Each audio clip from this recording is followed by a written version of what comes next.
ఇదే అంగన్వాడీ వర్కర్లకు గతంలో బాబు గారి హయాంలో ఇచ్చినది 7,000 రూపాయలు జీతం ఇస్తే మన ప్రభుత్వం అధికారం లేకొచ్చిన వెంటనే 11,500 రూపాయలు చేశాం. ఇదే అంగన్వాడీ మినీ వర్కర్లకు బాబు గారి హయాంలో జీతం 4,500 రూపాయలు అయితే మనం వచ్చిన తర్వాత దాన్ని 7,000 రూపాయలకు పెంచాం.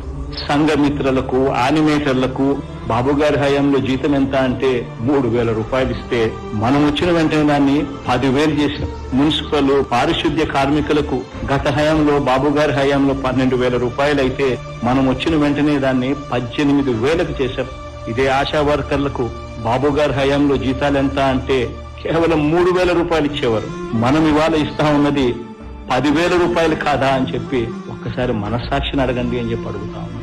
గిరిజన సంక్షేమ హెల్త్ వర్కర్లకు బాబు గారి హయాంలో అయితే 400 కేవలం 400 రూపాయలు ఇచ్చే పరిస్థితి. ఈరోజు మనం ఇస్తా ఉన్న జీతం 400 కాదు 4,000 ఈరోజు ఇస్తా ఉన్నాం.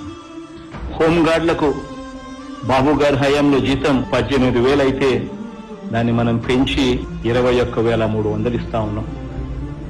108 నెంబరు ఫోన్ కొడితే తోడుగా నిలబడే ఆ వ్యవస్థలో ఆ డ్రైవర్లకు జీతాలు ఇచ్చేది బాబు గారి హయాంలో నెలకు 13,000 రూపాయలు అయితే ఇవాళ వాళ్ళు తీసుకుంటా ఉన్న జీతం అక్షరాల నెలకు 28,000